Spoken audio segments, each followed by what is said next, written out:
ஆனா இந்த ஜெகன்மோகன் ரெட்டியும் சரி, அவர் பேர் என்னது, அரவிந்த் கெஜ்ரிவால் எல்லாம் பாத்தீங்கன்னா அண்ணன் அளவுக்கு ஒரு ஒரு சொல்றது என்ன சொல்றது, அந்த ஸ்டார்டம் கிடையாது. புரியுதா ப்ரோ? நீங்க திருப்பி கெஜ்ரிவாலுக்கு அப்படி ஸ்டார்டம் இருக்கா? போட்டு இதுல குழப்பிக்காதீங்க. இது வந்து லீடர்ஷிப், ஓகேவா? இன்னமே லீடர்ஷிப் தான், இன்னமே ஸ்டார்டம் மேட்டர் சரி, கிடையாது. ஓகே. ஸ்டார்டமுக்கு வேல்யூ முடிஞ்சு போச்சு ஜோசுவா, நல்லா புரிஞ்சுங்க. ஸ்டார்டமுக்கு வேல்யூ முடிஞ்சு போச்சு. எப்ப முடிஞ்சு போச்சுன்னா மே 4ஆம் தேதி ரிசல்ட் வந்த உடனே முடிஞ்சு போச்சு. ஸ்டார்டமுக்கு இனிமே வேல்யூ கிடையாது. இல்ல நான் என்ன சொல்றேன்னா, இப்ப கெஜ்ரிவால் தொட்டாங்கல்ல, அது வந்து என்னன்னா ஒரு பொய் கேஸ போட்டு இது பண்ணாங்க. பட் அண்ணன் விஷயத்துல வந்து அண்ணன் வந்து ஒரு 4 இயர்ஸ் 5 இயர்ஸ் ரூல் பண்ணா கூட அந்த மாதிரி ஒரு பொய் கேஸ் எடுத்து வந்து போட்டு அண்ணனை வந்து இது கார்னர் பண்ண முடியாது. விஷயத்துல நிறைய இருக்கு. நீங்க நோட் பண்ணிருக்கிறது கம்மியா நோட் பண்ணீங்க. நவீன் சொல்லு நவீன் சொல்லு. இல்ல நான் அதுதான் சொல்றேன், நீங்க இவ்வளவு இதெல்லாம் கிடையாது. நீங்க நினைக்கிறவங்கதெல்லாம் என்ன சொல்றது, ரொம்ப சீரியஸா எடுத்துக்காதீங்க. சிம்பிள் தான், ஒரு செக் கேம் மாதிரி தான். நம்ம எடுத்ததையும் எல்லாம் பண்ண முடியாது, எல்லாமே ப்ராசஸ் தான். ஸ்லோ அண்ட் ஸ்டடியா எல்லாமே நடக்கும். நீங்க எடுத்து 10 நாள்ல மட்டும் பில்டப் மட்டும் பண்ணிக்கிட்டு அடுத்த 5 வருஷம் தூங்கிட்டு இருக்கிற இது வேலை கிடையாதுங்க. ஒன்னொன்னா தான் கை வச்சு மாத்த முடியும். நீங்க கை வைக்கும் போது ஈஸி கிடையாது. உள்ள வேலை உள்ள ஒரு சிஸ்டம்குள்ள பல வருஷமா ஒருத்தன் புகுந்து ஒரு இதை நாசம் பண்ணி வச்சிருப்பான். அதை நீங்க ஒரே நாள்ல தூக்கி வீசி பண்ண முடியாது. அதுக்கு அப்போஸ் இருக்கும், உள்ள கண்ட்ரோல் எடுக்கிறதுக்கே டைம் ஆகும். எல்லாம் ஒன்னொன்னாதான் பண்ண முடியும். படம் கிடையாதுல்ல 5 நிமிஷத்துல எல்லாத்தையும் மாத்திட்டு போறது. ஆக்சுவலி நவீன சொத்தை எழுதி வாங்குறதுக்கு கவர்மெண்ட் ஏதாவது சட்டம் இருக்கா? அவ்வளவுதான். இன்னைக்கே கவர்மெண்ட் கலைச்சிட்டு இல்ல அப்படிலாம் பண்ணோம்னா சேமா இன்னைக்கே நம்ம கவர்மெண்ட் எல்லாம் கலைச்சிட்டு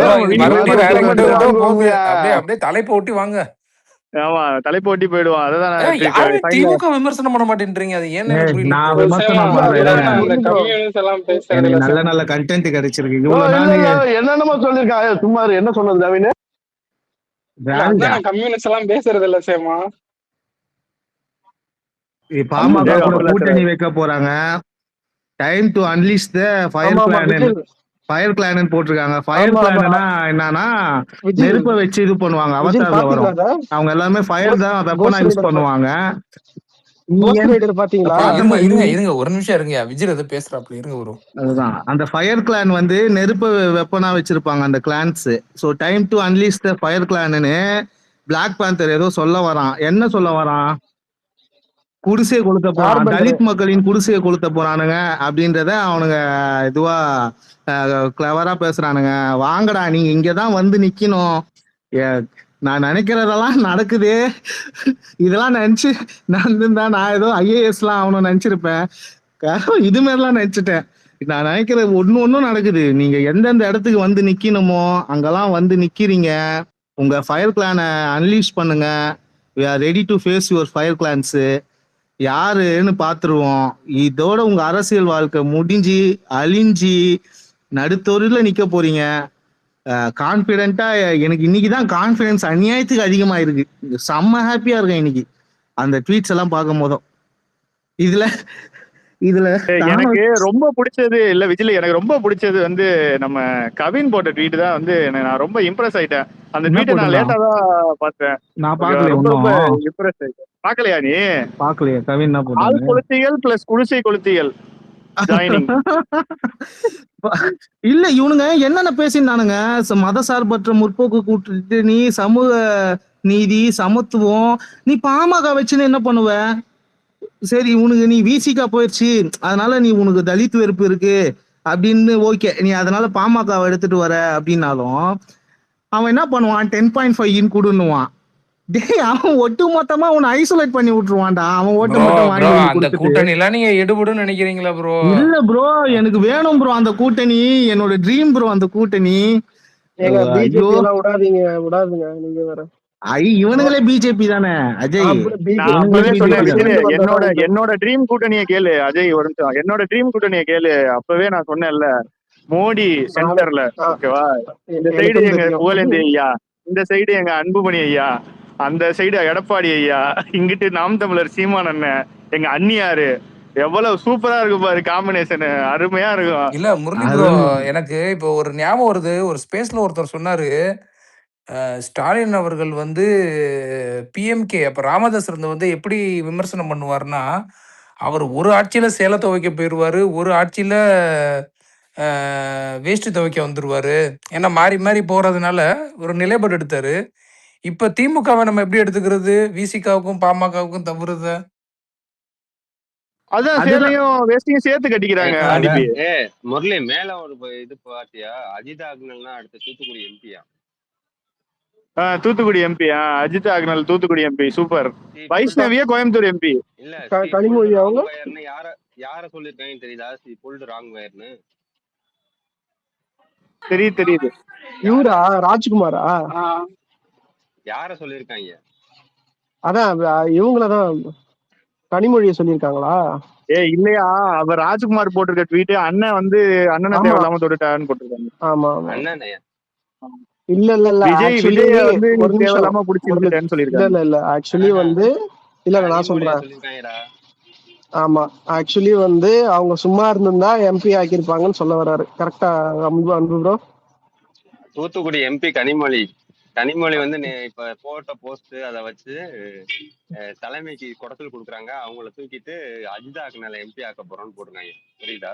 ஆஹா அப்படி இல்ல அப்படி இல்ல. அது நீ அப்படி புரிஞ்சுக்க கூடாது. அண்ணன்ட்ட இருந்து அந்த ஒயரை வந்து புடிச்சு இழுத்துருச்சு வெளியில. அது அங்க போயிட்டனால எம்பி ஆக முடியாதுன்னு போட்டிருக்காரு. நீ வேற தப்பா அவ்வளவுதான். நல்லா இருக்கு. அந்த தியரியை நான் நம்புவோம். அந்த தியரி படியே போவோம். அது நல்லா இருக்கு. அந்த தியரி கரெக்டா இருக்கீங்களா? கொத்தூஸ் அப்படியே போங்க. நீங்க என்ன பண்ணுங்க, கனிமொழியை கட்சி விட்டு நிக்கிறீங்க. நான் அண்ணன் வன்னியரசுக்கு ஒரு ட்வீட் ஒண்ணு போட்டிருப்பேன். கொஞ்சம் எப்படி பயங்கரமா ஃபயர் விட்டுட்டு இருந்தீங்க? இந்த ட்வீட் பார்த்தேன் நானு. சேமா அந்த ட்வீட் நீங்க பாத்தீங்க? ஆர்டிபி யாரு இல்ல அவர் விஜிலாண்டி அவரை விட நான் இன்னொன்னு ஆர்டிபி அந்த ட்வீட்டுக்கு கோட் பண்ணி ஒருத்தர் போட்டிருந்தாரு. அதை பாத்தீங்களா ஆர்டிபி? இல்லையே ப்ரோ, அதை பாக்கல. கோட்லாம் பாக்கல. ஆமா, அருள் வழிவர்வன் ஒரு தமிழ் தேசியவாதி இருக்காரு. அவரு ட்வீட் பண்ணிருக்காரு அண்ணனுக்கு, இவருக்கு சேமாக்கு. இருங்க பாக்குறேன். அவரே ரீட்வீட் பண்ணிருக்காரு. இந்த போலி தமிழ் தேசியவாதியும் கூட தான் சேமாக்கு கூட்டு. இல்ல இந்த வீடியோ நல்லா எடிட் ஆன சரியான முரட்டை எடிட் தான் அது. சரியா? ஆமா சரியான எடிட். வன்னியரசு என்ன சார் வேற அம்மா இருந்தாரு. அமைச்சர், மாண்புமிகு அமைச்சர். என்ன ட்வீட்ட போட்டிருக்க? ஒண்ணுமே தெரியல. அந்த மினிஸ்டர் மாதிரி ஒரு போட்டோ போட்டிருக்க, அதுவா?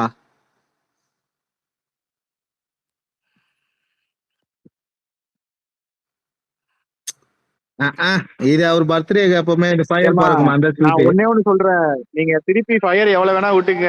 திமுக வந்து மாதிரி நம்ம ஃபயர் விடக்கூடாது. அது முதல்ல தெரிஞ்ச கூட்டணி கட்சிக்கு. அதை நான் புரிஞ்சுக்கிட்டேன். திமுக கத்துக்கிட்ட பாடம். இன்னைக்கு ஒரு நாள் தான் யார் வரவேற்கணும்ல ப்ரோ. நீங்க என்ன இவ்வளவு கட்டல? முரளி ப்ரோ, நீங்க சொன்னது வந்து 100ல ஒரு வார்த்தை முரளி ப்ரோ. அதுதான் நானும் சொல்றேன். நான் ராகாவுக்கும் சேர்த்தா இந்த வார்த்தையை சொன்னேன். அதுதான் சொல்றேன். கூட்டணி கட்சிகளை என்னைக்குமே ஒரு பார்வையோட நிப்பாட்டிக்கணும்.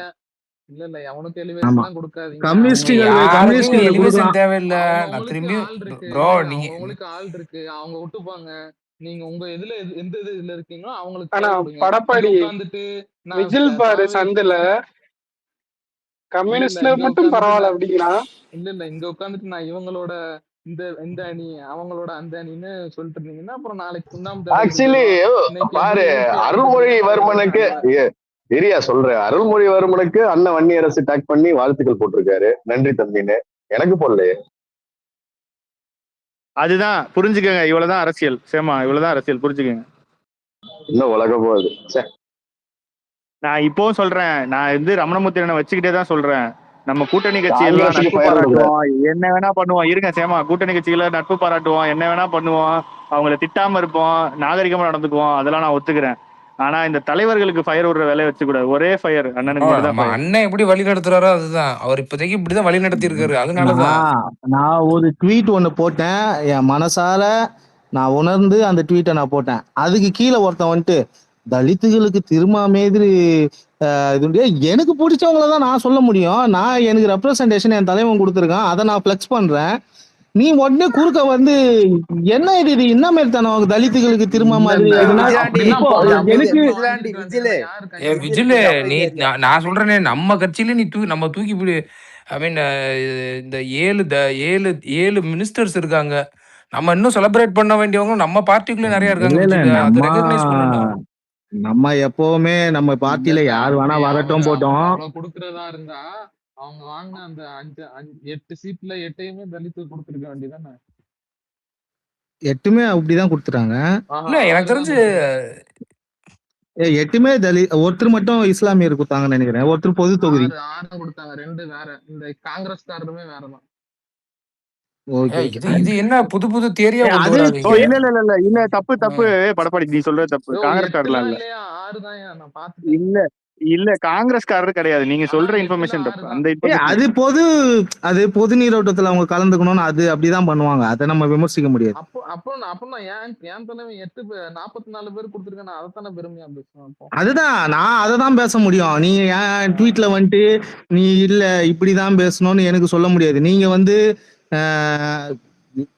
வேணாம், கூட்டணி கட்சிகள் அமைதியா கடந்து போ.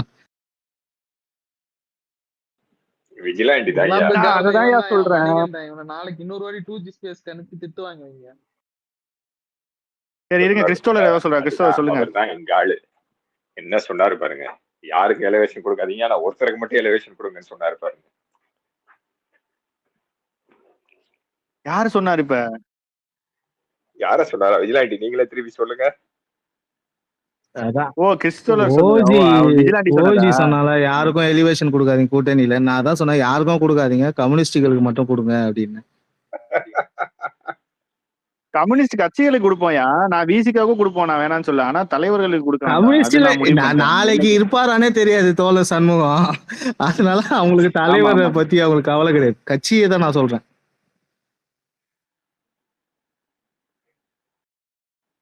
இல்லையா இப்படி வந்து நீங்க ஒரு தடவையா மாஸ் பண்ணீங்கன்னா அவனுங்க ஏன் இப்படி கதர்னு கதறானுங்க. அட போங்கய்யா, கொஞ்சம் கேப் விடுங்க. இல்ல இருக்கு கிறிஸ்டோலர், நீங்க அமைச்சரவையை பாருங்க. இன்னும் 1 மாசம் கழிச்சு ஒரு பெரிய சம்பவம் இருக்கு, நீங்க அதை பாருங்க. ஓஹோ, என்ன இது இன்னொரு எக்ஸ்பான்ஷன் இருக்க? எக்ஸ்பான்ஷன் அமைச்சரவை எக்ஸ்பான்ஷன் இல்ல, அதை நீங்க பாக்கல. நான் வந்து சில நில உடைமைகள், சில ஆண்டர்பிரனர்ஸ் உருவாக்குற அந்த ஸ்கீம்ஸ் எல்லாம் ஒரு 6-7 மாசத்துல இம்ப்ளிமெண்ட் ஆகும். அப்ப என்ன பண்ணுவானுங்கன்னு பாருங்க. போன ஆட்சியில இந்த டேட்கோ லோனுக்காக அலைஞ்சு எனக்கு தெரிஞ்சு என் மச்சான், அதுக்கப்புறம் நானும் இனிஷியலா பிசினஸ் பண்ணலான்னு ட்ரை பண்ணி அது ஃபிளாப் ஆச்சு. என்னால சரி அவன் அலைஞ்சதை பார்த்துட்டு என்னால அது இனிஷியேட் எடுக்கவே எனக்கு ஒரு மாதிரி சோர்வாயிருச்சு. ஏன்னா அவன் அவ்வளோ கஷ்டப்பட்டான். அது மட்டும் இந்த டேட்கோ லோன் எல்லாம் மட்டும் கரெக்டா பார்த்து விட்டாருன்னா தளபதி நிறைய தலித்துகள்ல நிறைய பேர் வந்து முதலாளிகளாவோ சுயதொழில் செய்யறவங்களாவோ கண்டிப்பா முன்னேறுவாங்க. அதுதான் ஒரு கோரிக்கை இருக்கு, அது பண்ணாவே போதும். அந்த சிலம்பரசன் ஒரு ட்வீட் போட்டிருந்தாரு பாத்தீங்களா? சொல்லுங்க. பஞ்சமர்கிட்ட இருந்து இருந்த அதிகாரத்தை புடுங்கி இன்னைக்கு இவங்ககிட்ட கொடுத்துருக்காங்க, என்ன நடக்குதுன்னு பாப்போம்னு. அது கரெக்டான ட்வீட். அதுக்கு தான் இந்த கதறானுங்க. கண்டிப்பா கிறிஸ்டோலர், நான் சொல்றேன் பாருங்க. அதிகாரம் கை மாறும் போது எவ்வளவு, அதாவது நம்ம வந்து 50 வருஷம் நம்ம வந்து பின்தங்கி இருக்கோம். ஓகே, நம்ம அதெல்லாம் நம்ம இந்தியால நம்ம பெட்டரா இருக்கோம். அதெல்லாம் எனக்கு வந்து எந்த ஒரு இதுவும் கிடையாது. ஆனா அதிகாரம் 30 வருஷத்துக்கு முன்னாடி கிடைக்க வேண்டிய அதிகாரத்தை தள்ளி போட்டதோட விளைவு இன்னைக்கு எங்க வந்து நிக்குது பாருங்க. 30 வருஷத்துக்கு முன்னாடி இந்த ரிஃபார்மேஷன் நடந்திருக்க வேண்டியது. இப்ப 30 வருஷத்துக்கு முன்னாடி இந்த அதிகாரம் கை மாறி எல்லாரும் ஒரு மித்த குரல்ல வந்திருந்தோம்னா நம்ம தமிழ்நாடோட நிலைமை எப்படி இருந்திருக்கும்? நான் நிறைய ட்வீட்ஸ் பாக்குறேன் முரளி. இத நம்ம பண்ணத சில பேரால திமுக அவனுக்கு ஒத்தரிமைங்க, அவனுங்க அப்படிதான் இருப்பானுங்கன்னு வையேன், அவனுங்களை விட்டுலாம். அவனுங்க வயிற்றுச்சல்லே அழிஞ்சு போயிடுவானுங்க. சில பேரு நட்பு சக்திகளை அவங்களுக்கே வந்து இதை வந்து முழுசா அக்செப்ட் பண்ணிக்க முடியல. என்னடா இது தாவேக்கா இதை பண்ணுது அப்படின்ற அந்த ஒவ்வாமை. டேய் யாரு பண்ணா என்னடா, உனக்கு நல்லது நந்தா போதுமாடா, நல்லது நந்தா போதும்டா, அதை பாடுறான் ஃபர்ஸ்ட். இங்க உடைச்சி இவ்வளவு நாளா ஒரு பின்பம் இருக்கு, அந்த பின்பத்தை நம்பி நம்மளும் வந்திருக்கோம். அப்படிலாம் இல்லை, நான் கூப்பிட்டு வரேன் அப்படின்னா அதை ஏத்துக்க மனசு வரல. ஒரு குறுகிய வட்டத்துக்குள்ள உட்காந்துன்னு ஒரு குறுகிய பார்வை பாக்குறீங்க. அப்புறம் வெளியே வந்து அம்பேத்கர்னா யார் தெரியுமா, பெரியார்னா யார் தெரியுமா, மார்க்ஸ் யாருன்னா யாருன்னு தெரியுமா, அந்த புத்தகம் வச்சிருக்கியா, இந்த புத்தகம் வச்சிருக்கியான்னு ரைட் அப் எழுதுறானுங்க. இவனுங்க புரட்சி அதுதான் அதுல எனக்கு என்னன்னா, இங்க புரட்சி பண்ணாலும் அதை இவன் மட்டும் தான் பண்ணணும், இவன் பண்ணவே கூடாதுன்னு நினைக்கிறதெல்லாம் என்ன மாதிரி மனநிலைன்னு எனக்கு புரியவே இல்லை. இல்ல விஜயன் ப்ரோ, இந்த திமுக காரன் கொஞ்சம் எலெக்ஷனுக்கு முன்னாடி எல்லாம் உங்களுக்கு ஞாபகம் இருக்கும், இந்த ராமதாஸ் ஒரு பையனும் சண்டை போடையில எவ்வளவு கொடூரமா எல்லாம் பேசினானுங்கன்னு ஞாபகம் இருக்கு உங்களுக்கு? இதெல்லாம் ஞாபகம் இருக்கு, ஞாபகம் இப்ப இருக்கு. காலம் எவ்வளவு கொடூரமானது. அவனுங்களே அங்க கொண்டு நவுத்தி கொண்டு போதையா. இதுவே அது அப்படிதான் போகும். என்ன வந்து சொல்லுங்க கிறிஸ்துவர். என்ன வந்து கிறிஸ்துவர் சொல்லுங்க, பேண்டரும் சொல்லுங்க. தானஸும் நீ தலித்தியமே பேசல, நீ தலித்தியம்ன்ற பேர்ல நீ அதுல இருக்க பெரும்பான்மைத்துவம் பேசுற அப்படின்னு சொன்னான். இன்னைக்கு அந்த சோ கால்டு தலித்தியம் பேசுறவங்க ஃபயர் கிளான் அன்லீஷ் பண்ணோம், கோஸ்ட் அதனால கோஸ்ட் ரைடர் மாரி ஒரு படம் இது எடிட்ஸ போடுறது, ஃபயர் கிளான் அன்லீஷ் பண்ணணும்னு சொல்றதெல்லாம் வந்து எந்த மாதிரி இது தலித் இதை வந்து நான் தான் பேசுவேன். நான் பேசலைன்னா தலித் மக்கள் குடிசை கொளுத்தப்பட்டாலும் எனக்கு அது கவலையே கிடையாது அப்படின்னு உன் முகத்தடைய கிழிச்சிரு. நான் அதெல்லாம் ஸ்கிரீன்ஷாட்லாம் எடுத்து வச்சுட்டேன். என்ன நீங்களாம் பேச பேரே மாத்திட்டேன், குடிசை கொளுத்தி தான் அவனுங்க. இனிமே என்ன பேசினாலும் வாய் வார்த்தைக்கு சும்மா டைலாக் எடுத்துட்டு டென்ஷன் ஆகுது, டென்ஷன் ஆகுது. கிறிஸ்துவர் பேசுங்க ஐயா. ஒண்ணு மட்டும் இது பண்ணிக்கோங்க, பவர்ல இருக்கவன் என்னைக்குமே வந்து பவரை வந்து கொடுக்க மாட்டான். இன்னைக்கு வந்து சொல்லியிருக்காங்க பாருங்க, பவர் ஷேரிங் எல்லாம் பண்ண முடியாது, அது பிராக்டிகல் இல்லைன்னு சொல்றாங்க பாருங்க. இன்னைக்கு இது பண்ணதுக்கு அப்புறமும் நாங்க அடுத்த டைம் வந்து இது நீங்க கொடுப்போம்னு கூட சொல்ல வேண்டாம், பரிசீலிப்போம்னு சொல்றதுக்கு அவனுக்கு இது வருதா பாருங்க. பவர் ஷேரிங் அதெல்லாம் கொடுக்கவே மாட்டான் என்னைக்குமே. உங்களுக்கு வந்து அதுக்கு தான் சிலம்பரசன் போட்டிருந்தாரு, பிராமணர்களிடம் இருந்த அதிகாரத்தை வந்து இவங்க புடுங்கினாங்க, இப்ப இவங்க கிட்ட இருந்து வந்து இது அடுத்து இது போயிருக்கு. அது அந்த இது வந்து அந்த டிரான்சிஷன் நடக்கிறது வந்து உங்களுக்கு வந்து பெரிய விஷயம். இவனுக்கு டோக்கனிசம் எதுவும் சொன்னாலும் அதெல்லாம் ஒன்றும் பிரச்சனையே கிடையாது, சொல்லிட்டு போட்டோம். இது வந்து 7 பேருக்கு கொடுத்துருக்கிறதெல்லாம் வந்து இது வரைக்கும் நடந்ததே கிடையாது. ஸோ அதனால அதை டோக்கனிசம்லாம் சொல்லவே முடியாது. சோ அது இருக்கு. அதோட வந்து பவர் நான் உங்ககிட்ட ஒரு நாள் சொன்னேன் பாருங்க, காலத்தின் கட்டாயம் கிறிஸ்துவர். இது வந்து நேச்சுரல் சைக்கிள், ஓகேவா? இந்த சைக்கிள் இப்படிதான் போகும். தமிழ்நாட்டுல தான் அந்த ரிஃபார்ம் முதல்ல ஆரம்பிக்கும், அது தமிழ்நாட்டிலேயே இந்த வாட்டி முதல்ல ஆரம்பிச்சிருக்கு. அப்படிதான் நான் இன்னைக்கு முரளி சாயந்தரம் வீட்டுக்கு வந்த உடனே குடும்பத்துல இருக்க கொத்தடிமைகளை தான் ஃபர்ஸ்ட் பொழந்தேன். இதை காமிச்சு இதுக்கு பதிச்சு என்ன இருந்தாலும் வேணாம், நீ வா இன்னைக்கு பேசு அப்படின்னு பேச முடியல கொத்துசுங்களால. இவன் திருந்த மாட்டான், இவனை வேற இடத்துக்கு வேலைக்கு அனுப்பிச்சிடணும், நீ பெங்களூரு போ ஓனு என்ன நாடு கடத்தவே பிளான் போடுதுங்க. இல்ல இதுல நான் இப்பவும் சொல்றேன், நான் இன்னைக்கு கிறிஸ்துவர் அதுதான் சொல்றேன். இன்னைக்கும் சொல்லி என்ன சொல்றேன்னா, இது அதிகாரம் மட்டும்தான் கிடைச்சிருக்கு, இந்த அதிகாரம் எப்படி பயன்பட போகுதுங்கிறதையும் நம்ம பார்க்கணும். நான் இல்லைன்னா சொல்ல, எனக்கு அதுலயும் எனக்கு மாற்று கருத்து இல்லை. ஆனா எப்படி அதிகாரம் கொடுக்க முடியாதுன்னு உங்கள்கிட்ட ஒரு சந்தேகம் இவ்வளவு வருஷமா இருந்ததோ, இந்த அதிகாரம் எப்படி செயல்பட போகுதுங்கிறதுலயும் ஒரு டவுட் இருக்கு உங்களுக்கு. அதையும் இந்த 5 வருஷத்துக்குள்ளேயே நடத்தி காட்டுவோன்றதுதான் என்னோட நம்பிக்கை. இப்பவும் சொல்றேன், நான் எப்பவுமே சொல்லுவேன் கிறிஸ்துவர், உங்களுக்கு திமுக அதிமுக விட பெட்டர் ஆட்சி தான் எங்க அண்ணன் கொடுப்பாரு. அதுதான் நான் என்னைக்குமே சொல்லிட்டே இருப்பேன், இன்னைக்கும் அதையே சொல்றேன். கொடுத்தா போதுங்க, அது கொடுத்தா வந்து உங்களுக்கு இது அது கொடுத்தாலே போதும், ஓகேவா? ஏன்னா ஒரு பேஸ் லைன் வந்து செட் பண்ணிருக்கானுங்க, அந்த பேஸ் லைனோட அதிகமா இருந்தாலே போதும். ஆனா ஒண்ணு, இப்போ நீங்க வந்து இந்த மாதிரி உங்களுக்குமே வந்து இதுக்கு ஆப்போசிட்டா ஒருத்தனை வச்சுக்கிறது வந்து இது. ஏன்னா வந்து 5 வருஷத்துக்கு அப்புறம், 5 வருஷம் இல்ல 10 வருஷத்துக்கு நீங்க என்ன கொடுத்தாலும் எது இது பண்ணாலும் இன்னும் பெட்டரா இருக்கலாம், அது நம்ம தோன்றதுதான். இன்னும் பெட்டரா இருக்கலாம்னு கேட்டு